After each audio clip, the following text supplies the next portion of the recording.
네, 갑자기 또 눈이 온다고 그러네요. 네, 그래서 그래도 눈이 와도 우리 옆 사람 한번 인사하겠습니다. 네, 사랑하고 축복합니다. 한번 인사하겠습니다. 네, 오늘 그래서 특별히 오늘은 좀 사람들이 많이 안 나올 것 같아서 딱 두 장만 하겠습니다. 44장, 45장 이렇게 해야 될 것 같습니다. 왜냐하면 이제 거의 이제 마무리가 다가오는데 두 장씩 하고 세 장 두 장 해야 이게 딱 맞을 것 같습니다. 그래서 오늘은 두 장만 하는 걸로 그렇게 하도록 하겠습니다. 그래서 우리 창세기 44장 한번 우리 말씀 듣고 진행하도록 하겠습니다. 창세기 44장입니다.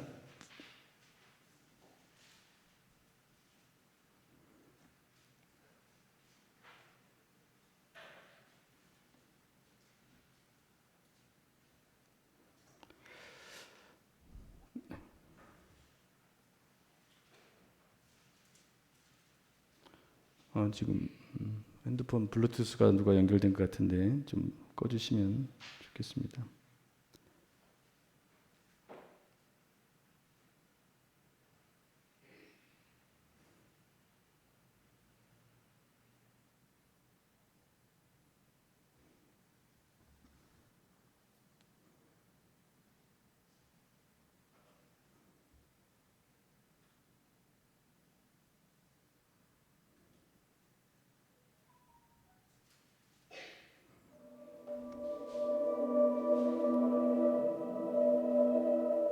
요셉이 그의 집 청지기에게 명하여 이르되 양식을 각자의 자루에 운반할 수 있을 만큼 채우고 각자의 돈을 그 자루에 넣고 또 내 잔 곧 은잔을 그 청년의 자루 앞뒤에 넣고 그 양식값 돈도 함께 넣으라.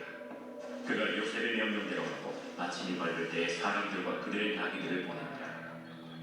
그들이 성읍에서 나가 멀리 가기 전에 요셉이 청지기에게 이르되 일어나 그 사람들의 뒤를 따라가서 그들에게 이르기를 너희가 어찌하여 선을 악으로 갚느냐. 이것은 내 주인이 가지고 마시며 늘 점치는 데 쓰는 것이 아니냐. 너희가 이같이 하니 악하도다 하라. 청지기가 그들에게 따라가서 그대로 말하니 그들이 그에게 대답하되 내 주여, 어찌 이렇게 말씀하시나이까? 당신의 종들이 이런 일을 결단코 아니하나이다. 우리 자루에 있던 돈도 우리가 가나안 땅에서부터 당신에게로 가져왔거든. 우리가 어찌 당신의 주인의 집에서 은금을 도둑질하니까? 당신의 종들 중 누구에게서 발견되든지 그는 죽을 것이. 우리는 내 주의 종들이 되리이다. 그러면 너희의 말과 같이 하리라. 그것이 누구에게서든지 발견되면 그는 내게 종이 될 것이요 너희는 죄가 없으리라. 그들이 각각 급히 자루를 땅에 내려놓고 자루를 각기 푸니 그가 나이 많은 자에게서부터 시작하여 나이 적은 자에게까지 조사하매 그 잔이 베냐민의 자루에서 발견된지라. 그들이 옷을 찢고 각기 짐을 나귀에 싣고 성으로 돌아가니라. 유다와 그의 형제들이 요셉의 집에 이르니 요셉이 아직 그곳에 있는지라. 그의 앞에서 땅에 엎드리니 요셉이 그들에게 이르되 너희가 어찌하여 이런 일을 행하였느냐. 나 같은 사람이 점을 잘 치는 줄을 너희는 알지 못하였느냐. 유다가 말하되 우리가 내 주께 무슨 말을 하오리이까? 무슨 설명을 하오리이까? 우리가 어떻게 우리의 정직함을 나타내리이까? 하나님이 종들의 죄악을 찾아내셨으니 우리와 이 잔이 발견된 자가 다 내 주의 노예가 되겠나이다. 내가 결코 그리하지 아니하리라. 잔이 그 손에서 발견된 자만 내 종이 되고 너희는 평안히 너희 아버지께로 도로 올라갈 것입니다. 유다가 그에게 가까이 가서 이르되 내 주여, 원하건대 당신의 종에게 내 주의 귀에 한 말씀을 나르게 하소서. 주의 종에게 노하지 마소서. 주는 바로와 같으심이니이다. 이전에 내 주께서 종들에게 물으시되 너희는 아버지가 있느냐 아우가 있느냐 하시기에 우리가 내 주께 하되 우리에게 아버지가 있으니 너희요 또 그가 노년에 얻은 아들 청년이 있으니 그의 형은 죽고 그의 어머니가 남긴 것은 그뿐이므로 그의 아버지가 그를 사랑하나이다 하였더니 주께서 또 종들에게 이르시되 그를 내게로 데리고 내려와서 내가 그를 보게 하라 하시기로 우리가 내 주께 말씀드리기를 그 아이는 그의 아버지를 떠나지 못할지니 떠나면 그의 아버지가 죽겠나이다. 주께서 또 주의 종들에게 말씀하시되 너희 막내 아우가 너희와 함께 내려오지 아니하면 너희가 다시 내 얼굴을 보지 못하리라 하시기로 우리가 주의 종 우리 아버지에게로 도로 올라가서 내 주의 말씀을 그에게 아뢰었나이다. 그 후에 우리 아버지가 다시 가서 곡물을 조금 사오라 하시기로 우리가 이르되 우리가 내려갈 수 없나이다. 우리 막내 아우가 함께 가면 내려가려니와 막내 아우가 우리와 함께 가지 아니하면 그 사람의 얼굴을 볼 수 없음이니이다. 주의 종 우리 아버지가 우리에게 이르되 너희도 알거니와 내 아내가 내게 두 아들을 낳았으나 하나는 내게서 나갔으므로 내가 말하기를 틀림없이 찢겨 죽었다 하고 내가 지금까지 그를 보지 못하거든. 너희가 이 아이도 내게서 데려가려 하니 만일 재해가 그 몸에 미치면 나의 흰머리를 슬퍼하며 스올로 내려가게 하리라 하니 아버지의 생명과 아이의 생명이 서로 하나로 묶여 있거든. 이제 내가 주의 종 우리 아버지에게 돌아갈 때에 아이가 우리와 함께 가지 아니하면 아버지가 아이의 없음을 보고 죽으리니 이같이 되면 종들이 주의 종 우리 아버지가 흰머리로 슬퍼하며 스올로 내려가게 함이니이다. 주의 종이 내 아버지에게 아이를 당부하기를 내가 이를 아버지께로 데리고 돌아오지 아니하면 영영히 아버지께 죄짐을 지리다 하였사오니 이제 주의 종으로 그 아이를 대신하여 머물러 있어 내 주의 종이 되게 하시고 그 아이는 그의 형제들과 함께 올려보내소서. 그 아이가 나와 함께 가지 아니하면 내가 어찌 내 아버지에게로 올라갈 수 있으리까? 두렵건들 제가 내 아버지에게 미침을 보리이다.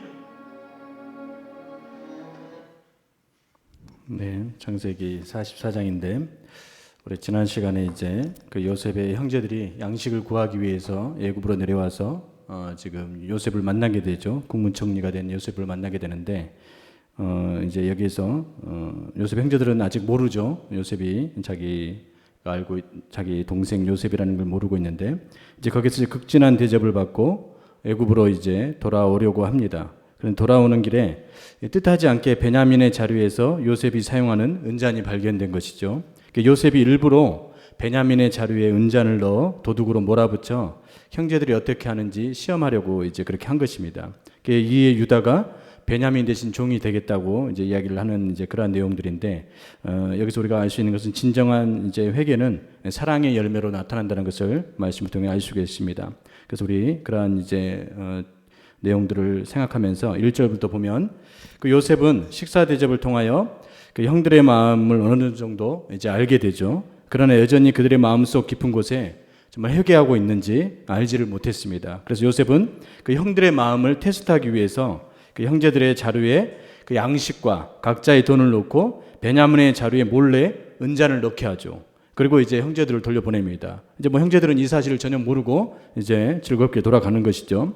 그래서 요셉은 자신의 청지기를 시켜 형들을 뒤따라가게 하여 4절 5절 보면 그 요셉의 형제들에게 어찌하여 선을 악으로 갚아 주인이 늘 가지고 마시며 점을 치는 이 은잔을 가지고 갔느냐라고 하면서 이제 이야기를 시작하죠.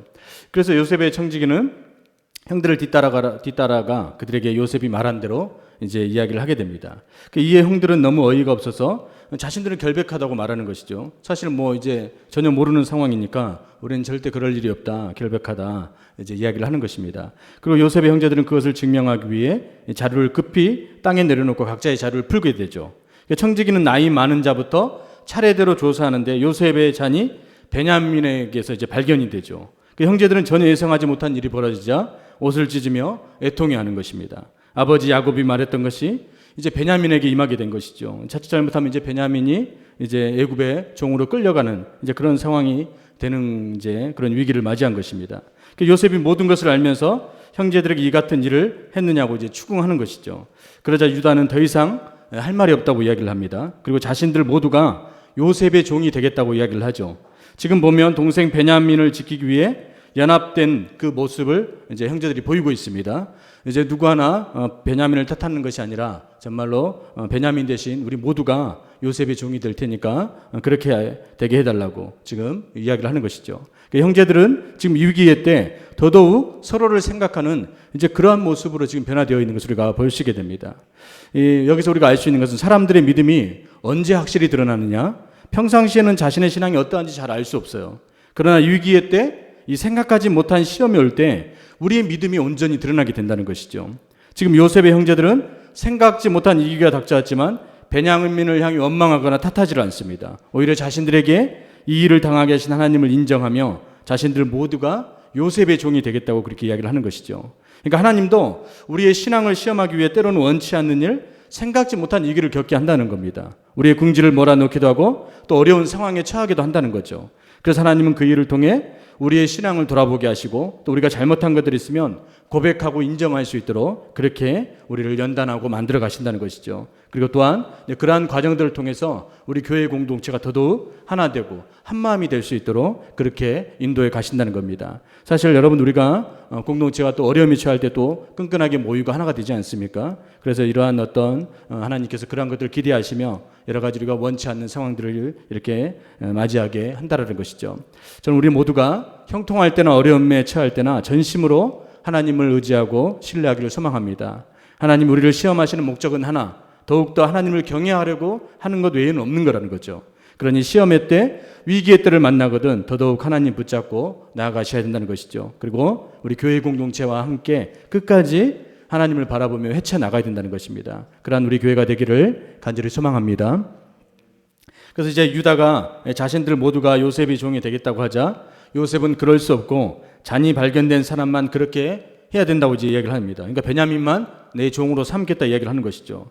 그러자 유다가 도저히 안 되겠다 싶어서 요셉에게 자기가 말하기를 청합니다. 그리고 집안 사정을 차근차근 다 이야기를 하는 것이죠. 18절부터 보게 되면 유다가 지금까지 과정을 어떻게 지금까지 여기까지 오게 되는지 구구절절하게 요셉에게 다 이야기를 하는 것을 우리가 알 수 있습니다. 베냐민은 아버지 야곱에게 있어서 노년에 얻은 아들이며 사랑했던 라헬의 두 자식 중 살아남은 한 사람임을 밝히고 있습니다. 그러니까 유다는 베냐민을 이곳에 데려오기까지 과정을 차근차근 다 이야기를 하는 것이죠. 아버지 야곱은 베냐민과 생명이 연결될 정도로 그렇게 아끼는 자녀라는 것을 이제 요셉에게 이야기를 합니다. 서로 생명이 묶일 정도로 사랑하고 있으니 베냐민이 돌아가지 않으면 아버지 야곱의 생명이 위험할 수 있다는 것이죠. 그래서 그만큼 아버지가 애착해하고 사랑하는 이 베냐민만은 돌려보내고 자기가 대신 종이 되겠다고 지금 유다가 끝까지 나서서 이제 요셉에게 이야기를 하는 것입니다. 유다는 지금 아버지의 마음을 너무나도 깊이 이해하는 모습을 우리가 볼 수 있게 되죠. 유다는 철없던 시절 자신들이 요셉을 애굽의 상인으로에게 팔고 나서 아버지가 너무나 슬퍼하고 애통하는 것을 이미 보았습니다. 그때 유다는 요셉으로 인해 그 마음 아파하는 모습을 보며 이제 깨달았던 것이죠. 베냐민을 향한 마음도 요셉과 똑같다라는 것을 이제 이해하게 된 것입니다. 그리고 더더욱 자신도 지금 자녀들을 낳아 보았기에 자녀들이 얼마나 귀하고 사랑스러운지를 안 것이죠. 유다도 자기 세 아들 중 두 아들을 잃어버리지 않았습니까? 마지막 남은 아들도 잃어버리지 않을까 노심초사했던 때가 있었던 게 바로 유다입니다. 그러니 이제 아버지가 된 유다는 자식을 향한 마음이 어떠한지를 너무나 잘 알고 있는 것이죠. 그러니까 아버지 야곱과 베냐민의 생명이 연결되어 있다고 이렇게 이야기까지 하고 있는 것입니다. 그만큼 아버지 야곱이 베냐민을 사랑했다는 것이죠. 그래서 이 베냐민을 잃어버리면 또 종이 되면 우리 아버지는 슬퍼서 고통스럽게 나중에 죽음을 맞이할 수밖에 없게 될 것이다. 이제 그 이야기를 하는 것이죠. 이처럼 사람이 하나님 앞에서 연단을 받고 죄를 뉘우치게 되면 다른 사람들의 마음을 헤아리는 그러한 사람으로 변화된다는 것이죠. 다른 사람들의 마음을 헤아릴 때 우리는 그 사람과 공감하게 되고 그 사람을 이해할 수 있게 되는 것이죠. 또한 육신의 부모의 마음도 헤아릴 수 있게 되고 더 나아가 영의 아버지이신 그 하나님의 마음도 헤아릴 수 있는 그러한 이제 우리의 마음이 되어진다는 것입니다. 저는 우리 모두가 하나님을 헤아리는 마음 또 서로를 헤아리는 마음이 더욱더 깊어져서 서로를 이해하고 사랑하는 그러한 공동체가 될 수 있기를 간절히 소망합니다. 이제 유다는 계속해서 자신이 베냐민을 자신이 반드시 데려가기로 약속했다고 이제 이야기를 하죠. 만약 그렇지 못하면 자신이 책임을 다하겠다고 아버지에게 맹세했다고 이야기를 또 하죠. 그러면서 베냐민 대신 자신을 종으로 삼고 베냐민과 나머지 모두는 아버지에게 돌아가도록 해달라고 지금 간절히 부탁합니다. 베냐민이 돌아가지 못하면 차마 아버지 얼굴을 볼 수 없으니 베냐민은 꼭 돌아가게 해주고 나는 여기 남게 해달라고 지금 유다가 간절히 호소하는 것이죠. 지금 유다가 얼마나 성숙하고 마음이 깊어져 있는지 우리가 알 수 있게 되죠. 유다는 예전에 요셉을 팔아넘길 뿐만 아니라 그 일로 아버지에게 상처를 준 장본인이었습니다. 근데 유다는 지금 자기 목숨 걸고 베냐민을 중보하는 것을 볼 수 있게 되죠. 유다는 이제 온전히 변화되어 베냐민을 사랑하고 베냐민을 위해서 목숨까지도 감수하는 그런 자가 지금 되어졌다는 것이죠. 이런 유다의 모습에 요셉 역시 눈물을 흘리게 됩니다. 지금 유다의 모습은 참으로 감동스럽지 않습니까? 자기 형제간이라고 할지라도 다른 사람 대신 자신을 담보하는 건 쉬운 일이 아닌 것이죠. 그러나 유다는 이 베냐민을 구하기 위해서 자기의 모든 것을 다하는 그 희생적인 모습을 우리에게 보여주고 있습니다. 그러니까 유다는 우리 죄를 위해 희생하고 중보하는 예수님의 모습을 지금 보여주고 있는 것이죠. 그래서 유다는 장자가 아님에도 예수님의 조상의 계보가 될 수 있었다라는 것입니다. 이렇게 지금 변화되어졌기 때문에 그가 정말 예수 그리스도의 혈통을 지금 이어갈 수 있게 된 것이죠. 진심으로 변화된 자는 희생하고 섬긴다는 것을 우리가 알 수 있게 됩니다. 우리는 유다의 모습을 통해 그리스도인의 삶이 어떠해야 되는지를 다시 한번 생각을 해야 된다는 것이죠. 진정으로 다른 사람을 섬기고 사랑하는 자가 그리스도인이라는 것을 우리가 알 수 있게 됩니다. 그래서 우리는 예수님의 희생을 통해 구원받은 자로서 또 하나님의 한없는 은혜와 사랑을 받은 자로서 희생과 섬김을 삶을 살아가야 됨을 오늘 말씀을 통해서 알게 된다는 것이죠. 저는 또한 이 사순절 기간에 예수 그리스도를 깊이 묵상하며 또 이 고난과 희생의 삶을 닮아가는 우리 모두가 되기를 간절히 소망합니다.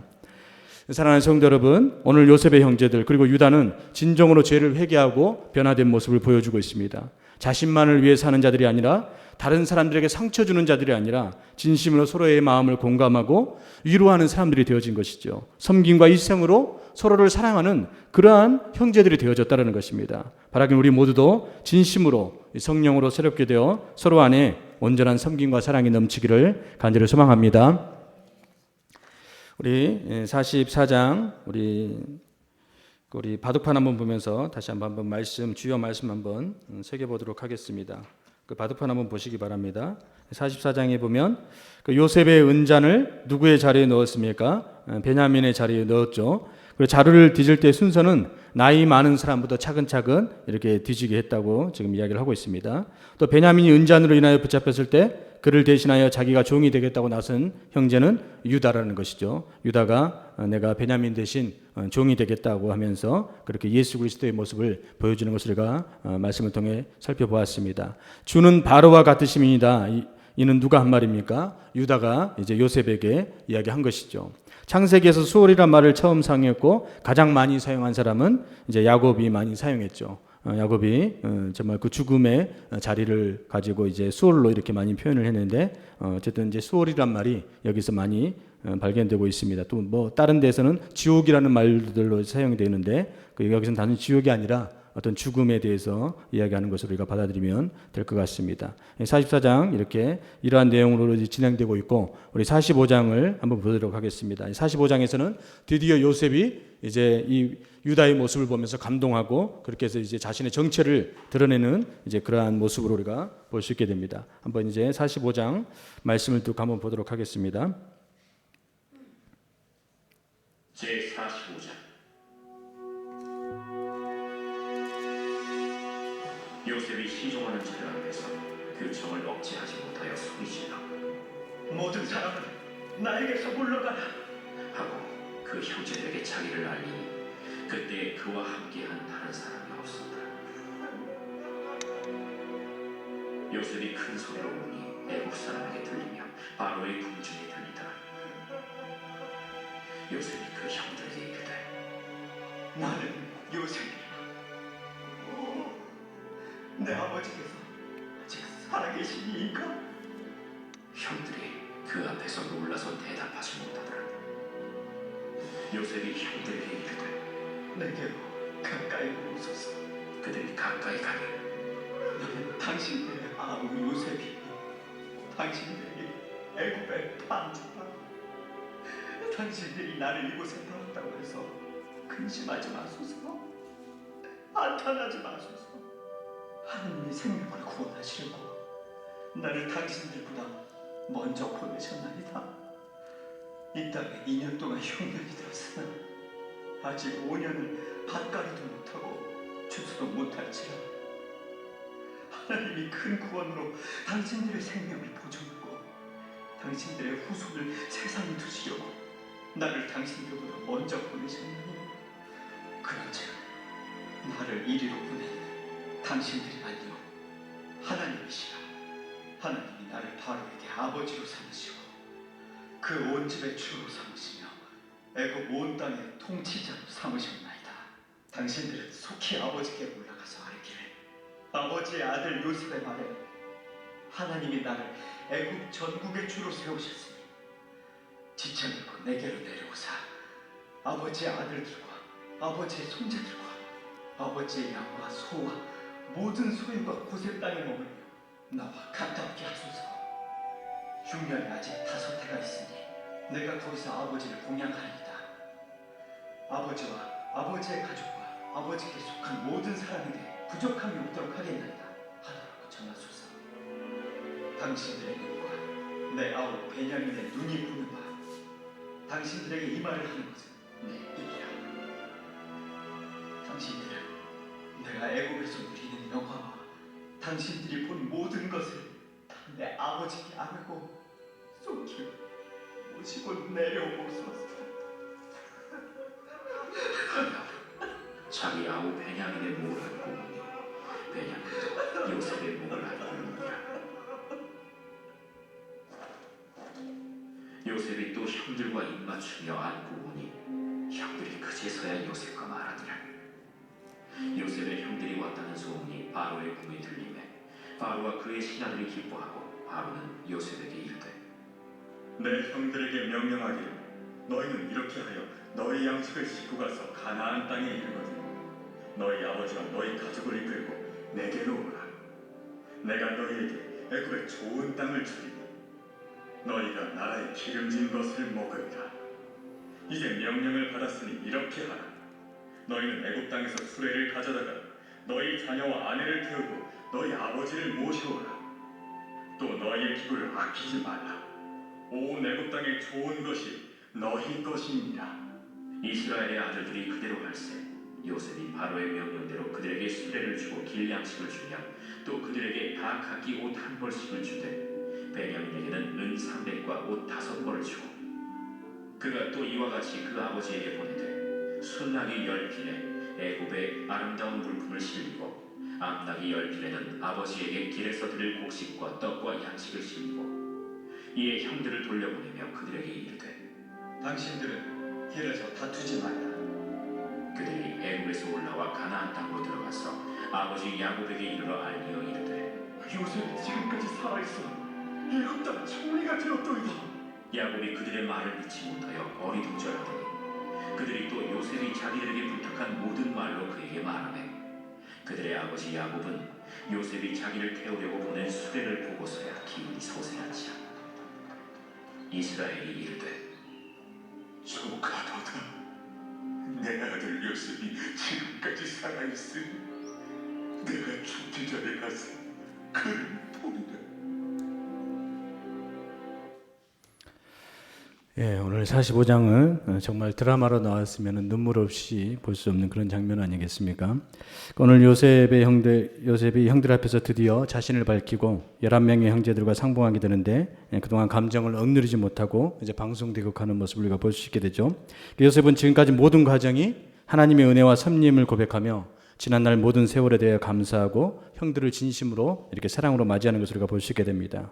그러니까 모든 것이 하나님의 섭림을 안다면 어떠한 것도 다 이겨내고 받아들일 수 있는 그런 너그러운 마음으로 변화된다는 것을 오늘 요셉을 통해서 우리가 볼 수 있게 되는데 그러한 것을 관점을 두고 우리가 한번 보도록 하겠습니다. 앞서 유다가 베냐민과 아버지 형제를 위해 대신 종이 되겠다고 말을 했습니다. 요셉은 진심 어린 형 유다의 말을 듣고 그 마음을 억제하지 못하는 것이죠. 요셉은 시종들을 다 물러가게 하고 형제들 앞에서 자신이 요셉임을 밝히며 크게 울기 시작합니다. 얼마나 북받쳐 울겠습니까? 그동안 만나지 못했던 형제들을 만난 것인데, 그래서 2절 보면 얼마나 크게 울었는지 바로의 군과 애굽 사람들이 들을 정도로 방송대국했다 이렇게 이야기를 하고 있습니다. 지금 요셉의 울음이 어떤 울음인지 느껴지실 것입니다. 슬픔과 기쁨과 해환이 교차되는 그런 울음인 것이죠. 지난날 자신을 팔아버린 그 형제들을 생각하면 너무나 마음이 아프고 또 그로 인해 고통과 고난의 세월을 생각하면 여러 가지 감정이 뒤섞이게 되고, 그러나 또 20년이 지나 지금 변화된 형들과 보고 싶었던 동생들을 마주하고 있으니 너무나 기뻐서 그렇게 감격의 눈물을 흘리고 지금 있는 것을 우리가 볼 수 있게 됩니다. 정말 요셉은 꿈 같은 그런 시간을 지금 맞이하게 된 것이죠. 그러나 형들은 놀라움과 이 당혹스러움과 두려운 마음이 앞서기 시작합니다. 자신들이 애굽의 노예를 팔았던 요셉이 그 당시 대제국 애굽의 2인자가 되어 자신들 앞에 있으니 얼마나 놀랍고 두렵겠습니까? 이제 이후에 어떤 복수가 이어질지 얼마나 이제 딱 그림처럼 이제 이어지지 않겠습니까? 아마 형들 모두는 이제 동생들을 판 죗값을 달게 받고 요셉의 손에 죽게 되겠구나라는 그런 느낌을 받았을 겁니다. 그런 형들의 심중을 안 요셉은 그들을 안심시키기 시작하죠. 지금 요셉은 형들을 보면서 한마디 원망의 말이나 억울함이나 원수를 갖겠다는 그런 말을 하지 않습니다. 오히려 두려워하는 형들을 안심시키고 더욱더 가까이 다가가 그들을 진심으로 맞이하는 것을 우리가 볼 수 있게 되죠. 그리고 요셉은 형제들에게 복수하고 싶은 마음은 전혀 없다는 것을 강조합니다. 어떻게 요셉이 형들에게 이 복수심이나 또 하나님에 대한 원망이나 지난날에 대한 억울함을 간직하지 않게 되었을까요? 요셉은 모든 것이 하나님의 섭리와 인도하심임을 알았기 때문에 그렇다라는 것이죠. 우리 5절에서 8절 한번 읽어보겠습니다. 5절에서 8절 시작. 당신들이 나를 이곳에 팔았다고 해서 근심하지 마소서, 한탄하지 마소서. 하나님이 생명을 구원하시려고 나를 당신들보다 먼저 보내셨나이다. 이 땅에 2년 동안 흉년이 들었으나 아직 5년은 밭갈이도 못하고 추수도 못할지라. 하나님이 큰 구원으로 당신들의 생명을 보존하고 당신들의 후손을 세상에 두시려고 나를 당신들보다 먼저 보내셨나니. 지금 요셉은 형들에게 자신을 판 것 때문에 자책하지 말라고 이야기를 하죠. 비록 형들이 자신을 팔았지만 하나님은 오히려 그 일을 통해 가족들과 이스라엘 민족의 생명을 구원하는 그러한 계기로 삼았다고 지금 이야기를 하고 있습니다. 여기 애굽으로 보낸 사람들은 형들이 아니라 하나님이라고 이야기를 하는 것이죠. 그래서 자신을 애굽의 이 주권자로 삼아 하나님의 뜻을 이루도록 그렇게 해주셨다고 지금 이야기를 하고 있습니다. 지금 요셉은 모든 것이 하나님이 하셨다고 지금 고백하는 것이죠. 그는 지금까지 자신의 모든 삶이 하나님이 주관하고 계심을 믿었기에 원망, 포기, 복수 같은 거 생각하지 않았다는 것이죠. 요셉은 인간적인 관점으로 자신의 감정으로 자신의 경험으로 이 자신의 삶을 해석하지 않았다는 것이죠. 오직 하나님의 그 구원의 관점으로 그 섭리의 관점으로 하나님의 말씀을 따라 자신의 삶을 다 바라보게 된 것이죠. 모든 것이 하나님의 섭리와 인도하심이라는 것을 믿었다는 것이죠. 그러니 지난날의 고난을 극복하고 하나님의 뜻하신 사명을 이루고 형들을 용서할 수 있는 그런 마음으로 이렇게 변화될 수 있었다는 것입니다. 오늘 우리 믿는 자들에게 필요한 믿음이 바로 이러한 거라는 거죠. 우리도 지난날을 돌아보면 힘들고 어려운 시간들이 있었을 겁니다. 사람들과의 관계에서도 피해를 보고 상처를 받은 것도 있었을 거죠. 때로는 도저히 우리 생각으로 납득할 수 없는 일들도 있었을 겁니다. 그러나 우리가 요셉과 같이 하나님께서 모든 삶의 과정에 함께 하셨다고 믿는다면 우리는 모든 것을 너그럽게 받아들이고 이해할 수 있게 된다는 것이죠. 누군가에게 대한 모든 원망과 불평이 이제 사라지게 되는 것이죠. 혹시 용서하지 못했던 사람들도 용서하게 되고 사랑으로 끌어안을 수 있다는 겁니다. 감사하지 못했던 상황에도 이제는 감사가 넘치게 되는 것이죠. 끝까지 주님의 뜻을 이루는 삶으로 그렇게 나아갈 수 있게 된다는 것입니다. 저는 우리 모두가 그 요셉과 같은 믿음으로 자신의 삶을 돌아보게 되기를 소망합니다. 그래서 어떠한 상황에도 하나님의 뜻을 이루어가는 여러분 모두가 되기를 간절히 소망합니다. 우리는 이제 요셉을 통해 또 한 가지 깨닫는 것은 우리를 부르신 목적이라는 거죠. 지금 요셉에게 주신 하나님의 꿈은 그대로 성취가 되는 것을 우리가 볼 수 있게 되죠. 그러면 하나님께서 왜 이 꿈을 성취하게 하셨냐는 것입니다. 단순히 애굽의 국무총리가 되어서 부귀 영화 권세 누리고 형제들에게 절을 받기 위함일 것인가? 그게 아니라는 것이죠. 앞서 이미 요셉이 고백했지만 5절에 하나님이 생명을 구원하기 위해 애굽으로 보내시고 국무총리의 자리까지 올려주셨다 이렇게 말했습니다. 그러니까 요셉은 요셉의 가족과 이스라엘 후손들을 보존하고 지키기 위해 하나님이 특별히 섭리하셔서 애굽의 국무총리가 되게 해주셨다 이렇게 이야기를 하죠. 그러니까 요셉은 자신을 부르시고 애굽으로 보내신 목적을 잊지 않았다는 것입니다. 그래서 이제 그 목적을 성취하기 위해 형들을 용서하고 아버지 야곱의 자녀들과 손자 손녀들을 애굽으로 내려오도록 하고 있는 것이죠. 이제 9절부터 보게 되면 요셉은 형제들에게 속히 가서 아버지에게 자신이 애굽의 주권자가 됨을 알리라고 이야기를 하죠. 그리고 흉년을 피하기 위해 이스라엘 가족과 모든 소유를 고센 땅으로 다 오도록 그렇게 이야기를 하고 있습니다. 이 일을 위해서는 바로 왕의 허락을 받아야 되는데 이제 바로 왕이 당연히 기뻐 맞이하며 허락해 주죠. 그래서 바로 왕은 17절부터 20절 보면 요셉에게 애굽에서 가장 좋은 땅을 줄 것을 약속하며 애굽에 정착을 허락하게 됩니다. 또한 요셉의 형제들이 가나안 땅으로 돌아올 때 필요한 그 양식과 아버지와 가족을 태울 수 있는 이 수레를 주도록 지금 명령하죠. 이제 요셉을 통해 이스라엘 가족은 흉년 중에도 풍요로운 곳에 살게 되고 생명을 보존할 수 있게 된 것이죠.